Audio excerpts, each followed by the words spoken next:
Bonsoir ou bonjour. Alors un petit message en préambule de votre nouvelle pour vous avertir que la vidéo que vous apprêtez à visionner est tirée des tout débuts d'Horrifique Histoire sur Twitch et n'est donc pas représentative de la qualité de production et de narration que nous tentons de vous offrir actuellement. Alors bien évidemment, profitez bien de cette vidéo, mais n'hésitez pas à passer le dimanche soir sur Twitch ou à checker nos dernières VOD sur la chaîne pour voir finalement Horrifique Histoire à son plein potentiel. Mais d'ici là, bonne vidéo, braves gens, et bonne écoute.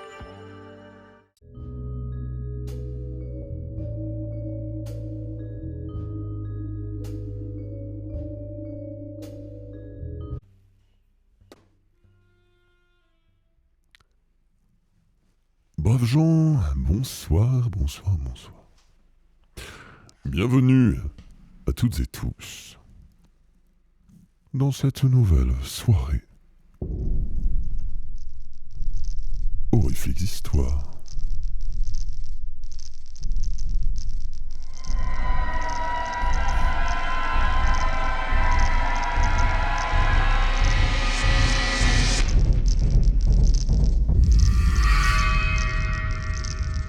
Et bonsoir en retard à Miss Junette.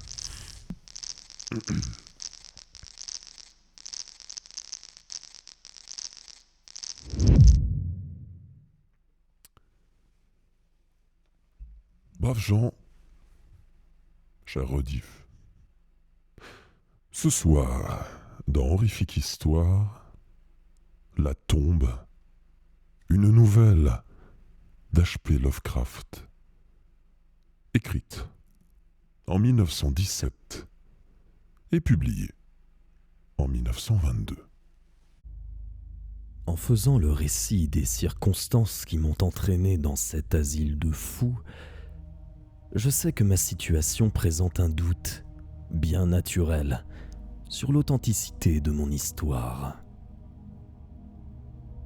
Il est très malheureux que l'ensemble de l'humanité ait une vision mentale trop limitée pour peser avec patience et intelligence des phénomènes isolés éprouvés seulement par quelques individus au psychisme particulièrement pénétrant et qui, par leur exceptionnelle sensibilité, se situent bien au-delà de l'expérience commune.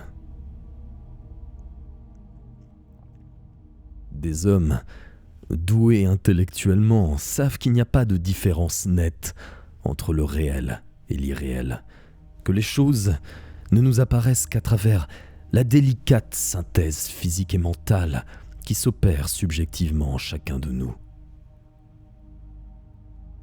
Mais le matérialisme prosaïque de la majorité condamne comme folie les éclairs de voyance qui déchirent, chez certains, le voile habituel de l'empirisme banal.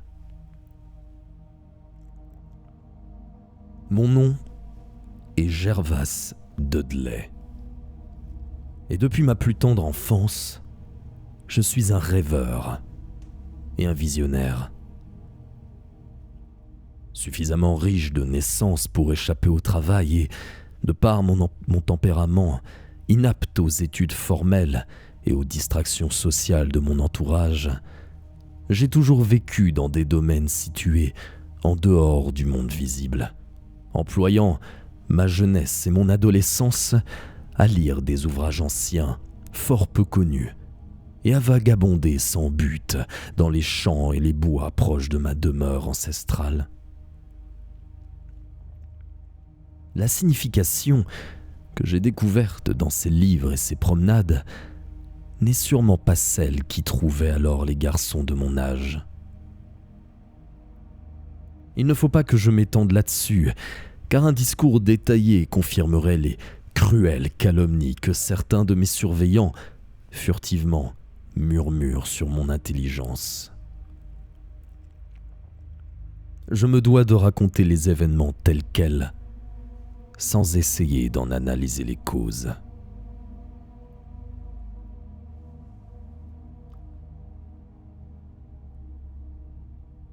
J'ai donc dit que je vivais à l'écart du monde visible, mais non que je vivais seul, car personne n'en est capable, Le manque de compagnie vivante conduit inévitablement les solitaires à la fréquentation d'objets inanimés ou qui le sont devenus. Près de chez moi s'étend une étrange vallée boisée, aux profondeurs crépusculaires, au creux de laquelle je passais des heures entières à lire, penser et rêver.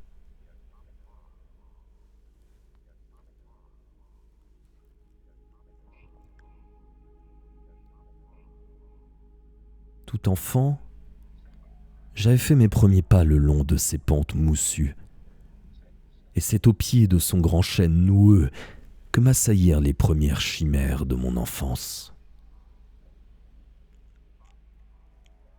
Je m'y rendais pour lier connaissance avec les dryades, maîtresses de ces arbres, et il me fut souvent donné de contempler leur danse sauvage sous les rayons déclinants de la lune. Mais ce n'est pas maintenant qu'il me faut évoquer ces souvenirs. Je parlerai seulement de la tombe solitaire, dans le recoin le plus sombre des fourrés, à flanc de coteaux. La tombe déserte des Hyde, une famille ancienne et de haut rang, dont le dernier descendant direct avait été enterré là, obscurément, plusieurs décennies avant ma propre naissance. La sépulture est taillée dans un vieux granit, rongé par les intempéries, et que le brouillard et l'humidité ont décoloré depuis des générations. Creusée dans la pente de la vallée, la tombe n'est visible que lorsque l'on se trouve en face de son entrée. La porte en pierre, massive, effrayante, recouverte de dépôts visqueux, s'appuie sur des gonds de fer rouillés. Elle est maintenue étrangement entrebâillée par des chaînes et des cadenas de fer, selon la mode macabre qui date d'un demi-siècle. La demeure de la famille dont les membres reposaient là entourait autrefois la pente où se trouve la tombe, mais il y a déjà fort longtemps, elle fut ravagée par la foudre et les flammes.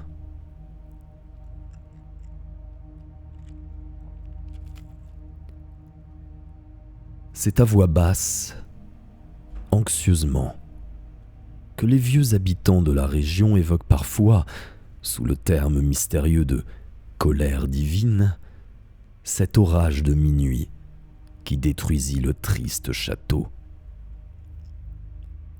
C'est cette allusion étrange qui, tout au long de ma jeunesse, fit croître la fascination que le tombeau avait toujours exercée sur moi. Seul un homme avait péri dans cet incendie. Quand le dernier des Hyde fut enterré dans ce caveau de famille silencieux et obscur, c'est de très loin que l'urne funéraire contenant ses cendres parvint à sa dernière demeure. Car la famille, après la catastrophe, avait quitté la région.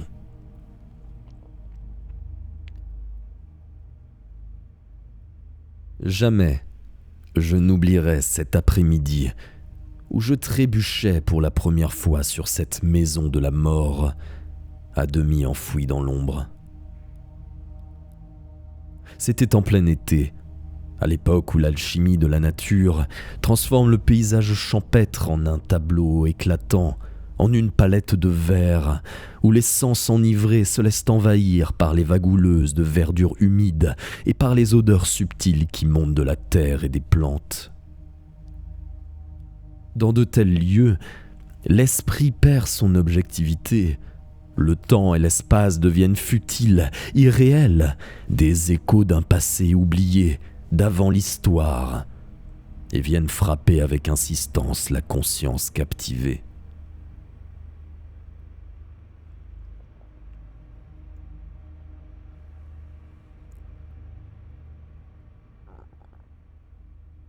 Tout le jour, j'avais erré à travers les bosquets de la vallée.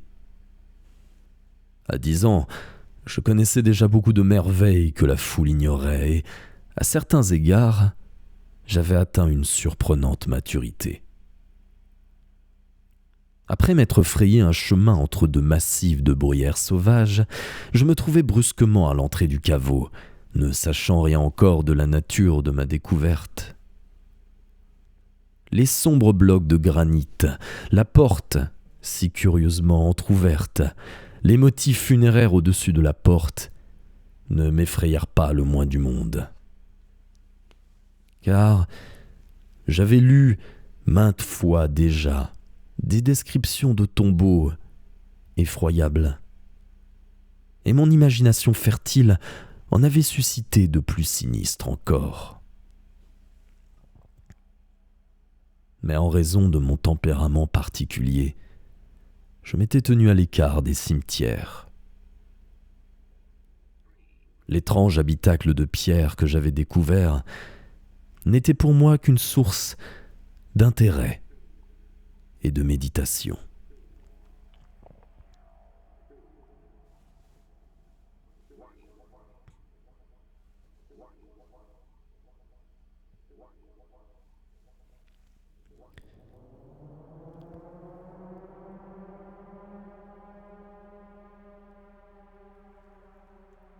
Je scrutais à travers l'entrebâillement de la porte l'intérieur, froid et humide. Et pendant mon attentive observation, naquit en moi, non pas la notion de mort ou de décadence, mais une bien étrange impulsion.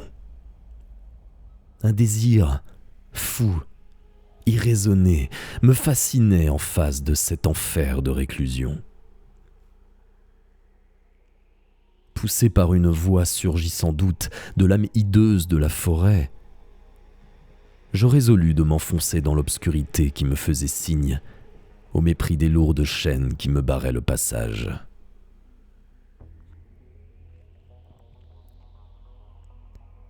Dans la lumière déclinante du jour, je secouai avec fracas, l'un après l'autre, les obstacles rouillés qui entravaient mon chemin, afin de pousser la porte de pierre et tenter de glisser mon corps mince dans cet espace.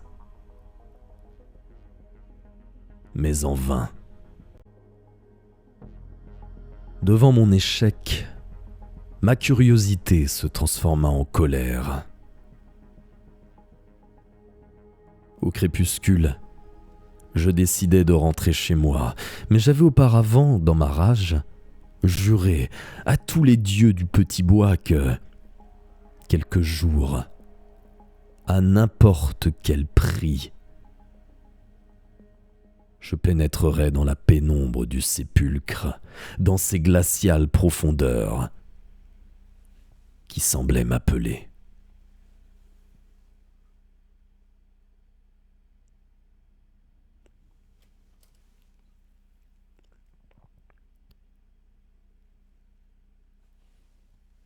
Le médecin à la barbe griffère qui vient tous les jours dans ma chambre a dit une fois à un visiteur que cette décision avait marqué le début de ma pitoyable monomanie. Mais je préfère laisser le jugement final à mes lecteurs, qui se prononceront lorsque je leur aurai tout raconté.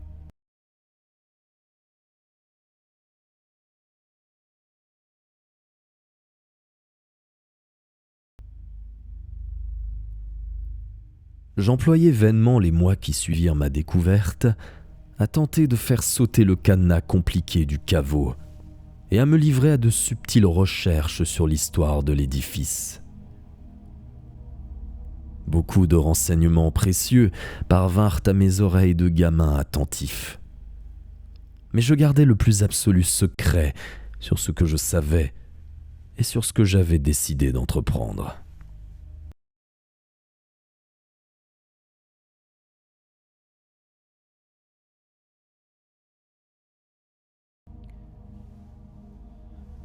Je dois à la vérité de dire que les informations que je recueillis ne me surprirent ni ne m'effrayèrent. Mes convictions intimes sur la vie et la mort m'avaient amené à opérer un vague rapprochement entre la terre froide et les corps vivants. Et je sentais que la grande et sinistre famille du château incendié était en quelque sorte représentée dans les pans de pierre que je cherchais à explorer. Les murmures sur les rites magiques et les fêtes impies qui, autrefois, avaient eu lieu dans le château disparu, entretenaient ma lancinante attirance pour cette tombe, devant laquelle, jour après jour, je restais assis, des heures durant.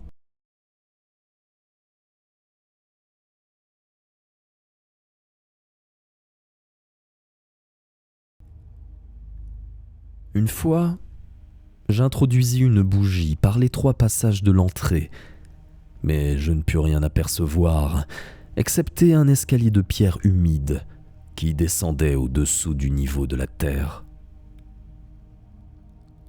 J'éprouvais une sorte d'enchantement à humer l'odeur répugnante de l'endroit qui, singulièrement, semblait évoquer au fond de moi des souvenirs enfouis dans un passé au-delà de toute mémoire, remontant, sans doute, à une époque où je ne possédais pas encore le corps que j'habite à présent. Au cours de l'année qui suivit ma découverte, je lus, dans mon grenier, plein de livres, une traduction des Vies de Plutarque. En me plongeant dans l'histoire de Thésée, je fus très impressionné par le passage où il est question de cette grosse pierre sous laquelle étaient inscrits les signes du destin du héros. Pierre d'un poids tel que celui-ci devait, pour la soulever, avoir atteint une force suffisante, c'est-à-dire un âge où ce destin se serait déjà accompli. Cette légende eut pour effet de diminuer ma grande impatience à pénétrer dans le tombeau, car je compris que mon heure n'était pas arrivée. Plus tard, me persuadai-je, j'aurais acquis la force ou l'ingéniosité qui me rendrait capable d'ouvrir cette porte. Pour le moment, il me fallait me conformer aux impératifs du destin. À la suite de quoi, mes regards scrutateurs à travers le portail humide se firent moins insistants, et je consacrai le plus clair de mon temps à d'autres recherches, tout aussi étranges. Je me levais parfois, calmement, au milieu de la nuit, pour aller parcourir les cimetières et autres lieux funéraires dont mes parents m'avaient toujours tenu éloigné. Ce que j'y faisais, je ne saurais le dire parce que je ne suis pas sûr de la réalité de ces choses. Mais je sais que le lendemain de chacune de mes promenades nocturnes, je surprenais mon entourage par les connaissances que je possédais et que les miens avaient oubliées depuis des générations. Un de ces jours-là, je scandalisais la communauté par une opinion bizarre que je m'étais forgée à propos de l'enterrement du riche et célèbre chevalier Brewster, un chroniqueur local qui avait été enterré en 1711 et dont la pierre tombale, en ardoise, supportait un crâne sculpté et des os disposés en croix qui partaient en poussière. Dans un moment de puérile imagination, je déclarais que non seulement l'entrepreneur des pompes funèbres Goodman Simpson avait dérobé les élégants souliers d'argent, les bas de soie et les sous-vêtements de satin du défunt, mais que le chevalier lui-même, mis en bière encore vivant, s'était retourné 2 fois dans son cercueil recouvert d'un tumulus le lendemain de son enterrement. Cependant, l'idée d'entrer dans le tombeau ne m'avait jamais quitté, car mes recherches généalogiques m'avaient révélé une vérité aussi excitante qu'inattendue. Mes propres ancêtres paternels avaient un lien de parenté, si ténu fût-il, avec la famille prétendument éteinte des Hyde. Dernier rejeton de la race paternelle, j'étais donc, moi-même, le dernier de cette lignée mystérieuse.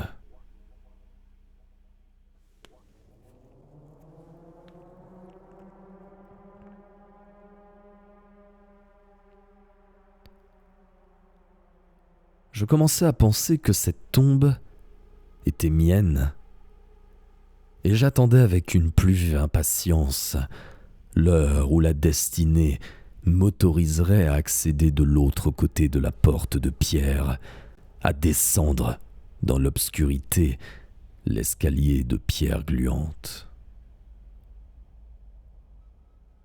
J'avais pris l'habitude d'écouter attentivement près du portail dans le tranquille silence de minuit. Peu à peu, j'atteignais ma majorité. Au cours des ans, j'avais défriché le petit fourré à flanc de coteau qui dominait la tombe, formant autour d'elle une couronne de bosquets. La végétation était peu à peu devenue comme les murs et le toit d'un berceau de verdure. Ainsi, je m'étais construit un temple qui n'était qu'à moi et dont la porte fermée, constituait le reliquaire. Je m'étendais là, sur le sol moussu, rêvant à des choses étranges et singulières.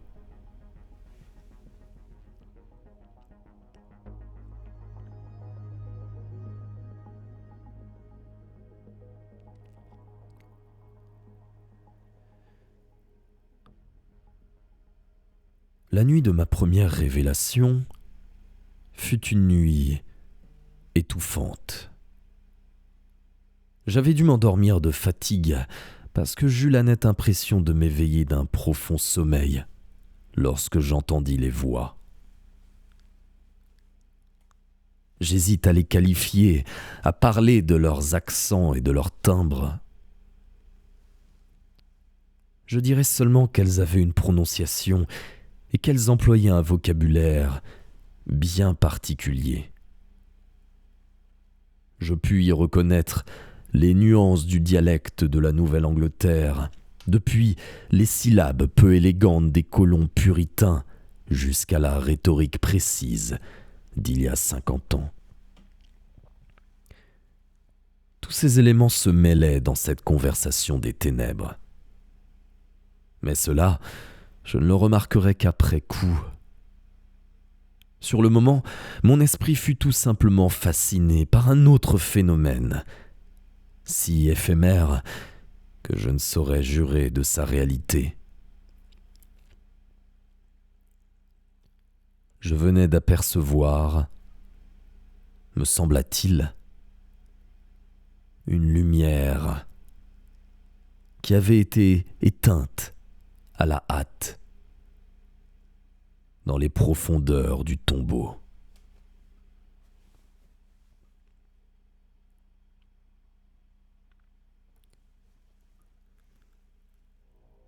Je ne pense pas avoir été aucunement frappé de stupeur, mais je sais que cette nuit-là, quelque chose en moi a changé d'une façon définitive.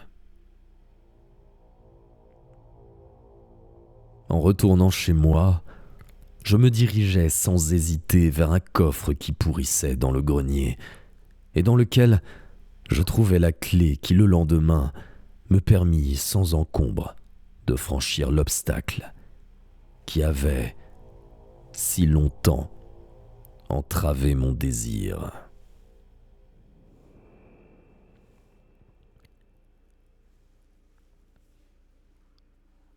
Ce fut dans la douce lumière d'un après-midi finissant que j'entrai pour la première fois dans le caveau. J'étais comme ensorcelé et mon cœur bondissait dans une exultation quasi maladive.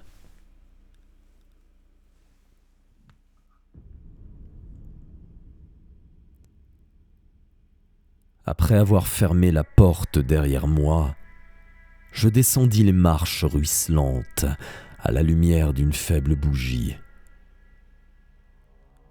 J'eus immédiatement l'impression de connaître le chemin, et malgré le grésillement de la bougie, dû à l'atmosphère viciée de l'endroit, je m'y sentais singulièrement à l'aise.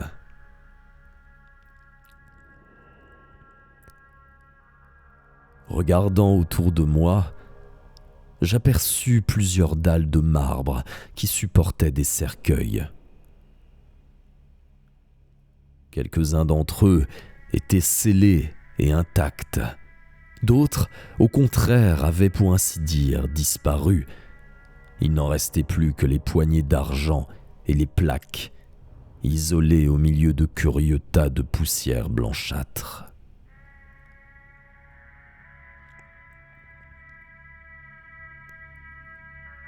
Sur une plaque, je pus lire le nom de Sir Geoffrey Hyde, qui était venu du Sussex en 1640 et était mort ici, quelques années plus tard. Dans une alcôve se trouvait un coffre vide, bien conservé, décoré des lettres d'un nom qui me fit à la fois sourire et trembler. Une impulsion bizarre me poussa à grimper sur la dalle étroite, à éteindre ma bougie et à m'étendre dans la boîte vide.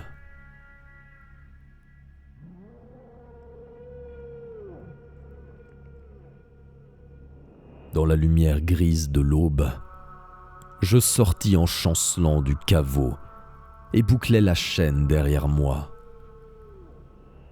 Je n'étais plus tout à fait un jeune homme, car 21 hivers avaient déjà refroidi ma délicate charpente.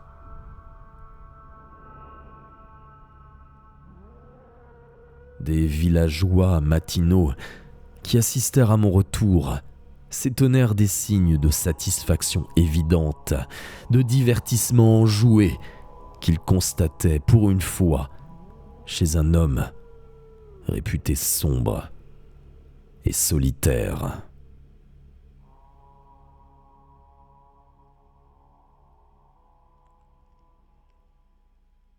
Ce jour-là, je ne me montrai pas à mes parents avant d'avoir consacré quelques heures à un sommeil réparateur. À partir de ce jour, chaque nuit, je me rendis à la tombe. Je vis, j'entendis, j'accomplis des choses que je dois oublier. Ma manière de parler fut la première à subir un changement, et je me mis soudain à employer force archaïsme dans mes propos, ce que mes proches ne manquèrent pas de relever aussitôt. Plus tard, je devins encore plus audacieux, plus brutal, et mon comportement, peu à peu, devint celui d'un homme qui connaît la vie, phénomène fort surprenant lorsqu'on songe à la réclusion dans laquelle s'était déroulée mon existence. Ma réserve s'effaça pour laisser place à la volubilité, à l'aisance d'un Chesterfield ou encore au cynisme impie d'un Rochester. Je fis brutalement étalage d'une érudition toute particulière qui ne correspondait plus à la science monacale à laquelle je m'étais consacré dans ma jeunesse. Je couvrais des pages entières d'épigrammes improvisées qui rappelaient celles de Jay de Prior et des rimeurs de la reine Anne.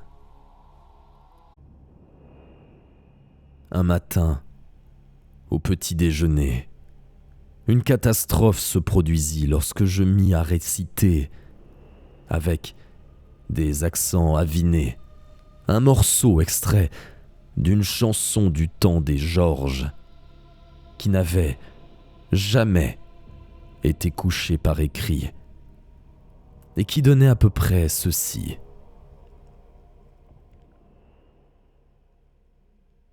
Venez ici, compagnons, avec vos gobelets de bière, et buvons à l'heure présente tant qu'il est encore temps. Empilez des montagnes de bœuf sur vos assiettes, car c'est le boire et le manger qui seuls nous réconfortent. Remplissez vos verres, car la vie passe vite. Quand vous serez sous terre, vous ne boirez plus à la coupe de votre roi ni de votre maîtresse. On dit qu'Anacréon avait le nez pivoine, mais qu'importe un nez rouge si l'on est bien heureux. Dieu me damne, je préfère être écarlate tant que je suis ici, que blanc comme un lys et mort depuis 1 an. Alors, Betty, ma mignonne, donne-moi un baiser. En enfer, il n'y a pas de fille d'aubergiste comme toi. Le jeune Harry qui se tient aussi droit qu'il le peut va bientôt perdre sa perruque et rouler sous la table. Mais remplissez vos verres et faites-les circuler. Mieux vaut être sous table que sous terre. Faites bombance et amusez-vous pendant que vous buvez. Sous 6 pieds de poussière, il est moins aisé de rire. Que le diable m'emporte, je peux à peine marcher, et que je sois damné si je tiens debout. Oh là, dis à Betty d'apporter une chaise, je vais essayer de rentrer chez moi, car ma femme n'est pas là. Aide-moi donc, je ne peux pas me tenir, mais tant que je suis à la surface des terres, je suis heureux.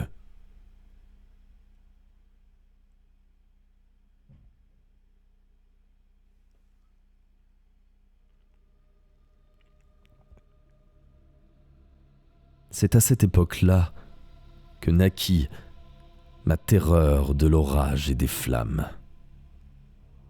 Je me mis à en éprouver un sentiment d'effroi insoutenable qui me contraignit à me réfugier dans les recoins les plus isolés de la demeure paternelle quand le ciel se faisait menaçant. Si cela se passait pendant la journée, l'une de mes cachettes préférées était la cave en ruine du château qui avait brûlé. En imagination, je me la représentais telle qu'elle avait dû être.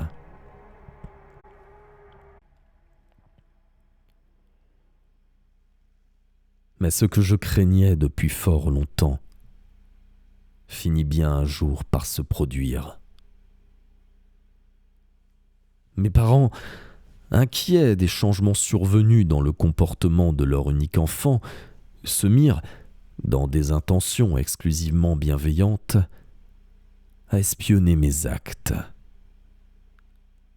Ayant, depuis ma plus tendre enfance, veillé moi-même sur tous mes secrets, ne les confiant jamais à quiconque, je n'avais soufflé mot à personne de mes visites à la tombe. À présent, dans ma course à travers les dédales du bosquet, il me fallait prendre garde à semer un éventuel poursuivant. Je gardais sur moi la clé du caveau que j'avais attachée à un cordon perpétuellement pendu à mon cou. Jamais je ne revenais du sépulcre avec une chose que j'avais pu y trouver. Un matin, alors qu'en sortant de la tombe je refaisais surface à la lumière du jour et refermais la chaîne, j'aperçus, au fond d'un fourré voisin, le visage redouté d'un observateur. La fin de mon aventure approchait, sans nul doute, puisque le but de mes pérégrinations nocturnes venait d'être révélé. L'homme ne m'aborda pas, et je me dépêchai de rentrer, afin de surprendre le récit qu'il ferait à mon père. Mes séjours dans la tombe allaient-ils être dévoilés au monde ? Imaginez combien ma surprise fut agréable lorsque j'entendis cet espion raconter à voix basse que j'avais passé la nuit dans la charmille qui entourait la sépulture. Par quel miracle l'observateur avait-il pu ainsi se tromper ? J'étais à présent convaincu d'être protégé par une puissance surnaturelle. Cette assurance accrut mon audace, car je décidai de me rendre désormais à la tombe, tranquillement, pour ainsi dire, à découvert, puisque j'étais persuadé que personne au monde ne pouvait m'y voir pénétrer. Pendant une semaine, je goûtais avec plénitude la joie de ces plaisirs charnels que je dois taire, quand soudain la chose se produisit. Oui, cette nuit-là, j'aurais dû me garder de mettre le nez dehors, car les nuages avaient la couleur d'orage, tandis qu'une lueur infernale montait du marais. Le ciel tout entier était menaçant. L'appel des morts lui-même avait changé. Ce soir-là, il ne venait plus de la tombe, mais de la cave calcinée au sommet de la colline.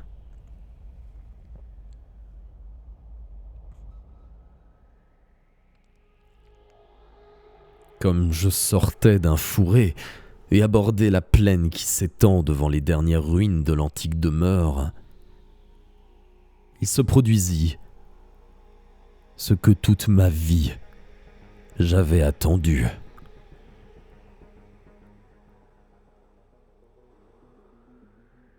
Sous le brumeux clair de lune, je distinguais la demeure disparue depuis un siècle, qui se dressait à nouveau dans toute sa splendeur. Toutes les fenêtres étaient illuminées de bougies, tandis que, dans la longue allée, de luxueuses voitures à chevaux déversaient les plus hauts personnages de l'aristocratie bostonienne, et que, richement vêtus, une assemblée nombreuse de gentilshommes poudrés arrivait à pied des demeures voisines.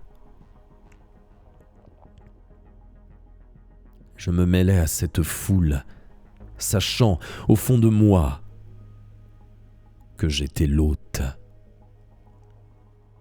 et non point l'invité.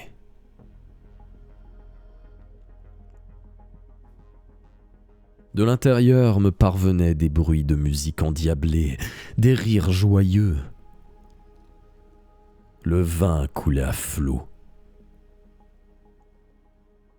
Je reconnus plusieurs visages que j'avais déjà vus à demi dévorés ou rongés par la mort et la décomposition. Au milieu de cette foule excitée et sans retenue, j'étais le plus déchaîné. Je déversais des torrents de blasphème et, dans mes plaisanteries choquantes, je faisais fi des lois humaines, divines et cosmiques.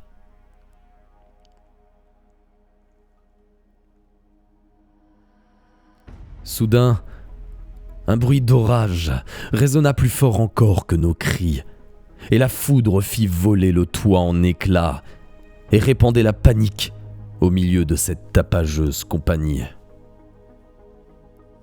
Des langues de flammes et de suffocantes fumées s'engouffrèrent dans la maison. Les noceurs, frappés de terreur devant cette calamité dont la violence semblait surnaturelle, s'enfuirent en hurlant dans la nuit. Je restais seul, cloué sur mon siège, dans un effroi inconnu. Puis, une autre terreur m'envahit. Réduit en cendres, je vis mon corps dispersé aux quatre vents. Cela signifiait que jamais je ne reposerais dans la tombe des Hyde. Ce cercueil, pourtant, ne m'était-il point destiné? N'avais-je pas le droit de reposer éternellement parmi les descendants de Sir Geoffrey Hyde? Je réclamerais mon héritage, même si mon âme devait errer des siècles durant à la recherche d'une autre enveloppe charnelle pour la représenter dans l'alcôve vacante du caveau. Non, Gervase Hyde ne connaîtrait jamais le triste sort de Palinure. Tandis que le fantôme de la maison en flammes s'estompait devant moi, je me sentis saisi par deux hommes forts. L'un d'eux était l'espion du fourré. Je hurlai et me débattis comme un forcené pour échapper à leurs puissantes poignes. Il tombait une pluie torrentielle et des éclairs zébraient l'horizon. Mon père, dévoré de chagrin, était tout près de moi. Tandis que je criais à ces hommes de me déposer dans ma tombe, mon père leur demanda de me traiter avec la plus grande douceur. Un cercle noir sur le sol de la cave en ruine indiquait l'endroit où la foudre avait frappé. Là, quelques villageois curieux trouvèrent une petite boîte ancienne, ouvragée, que la foudre avait déterrée. Ce coffret, dont les attaches avaient été brisées sous le choc, contenait des papiers, des objets précieux. Mais lorsque les villageois en firent l'inventaire sous mes yeux, une chose me fascina. C'était une miniature sur porcelaine, reproduisant un jeune homme qui portait une élégante perruque bouclée et dont les initiales étaient J.H. Son visage, j'aurais pu tout aussi bien le reconnaître dans mon miroir.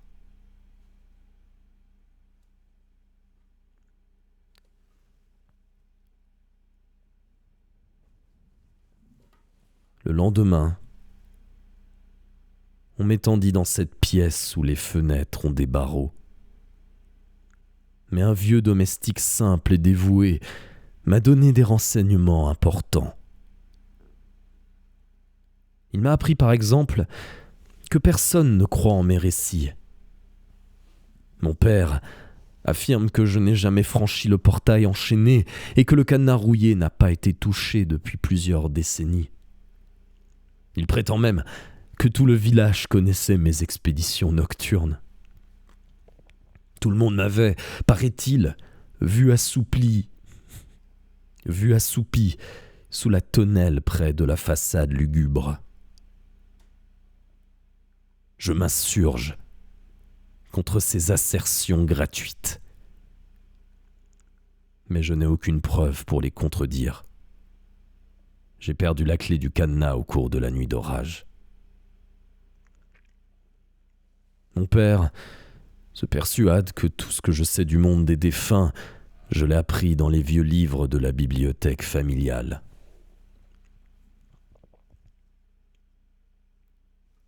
Sans la présence de mon vieux serviteur Hiram, je serais à présent convaincu de ma folie. Mais Hiram, pour qui j'ai toujours éprouvé une vive affection, me garde sa confiance. C'est lui qui m'a aidé à rendre publique une partie de mon histoire.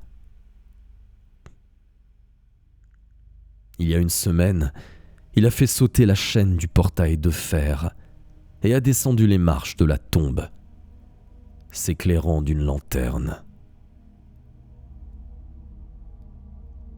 Sur une dalle, dans une niche, il a trouvé un vieux cercueil vide, dont la plaque ternie porte le nom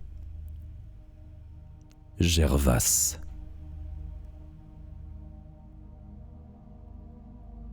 Ils m'ont promis que je serais enseveli dans ce cercueil, dans cette tombe.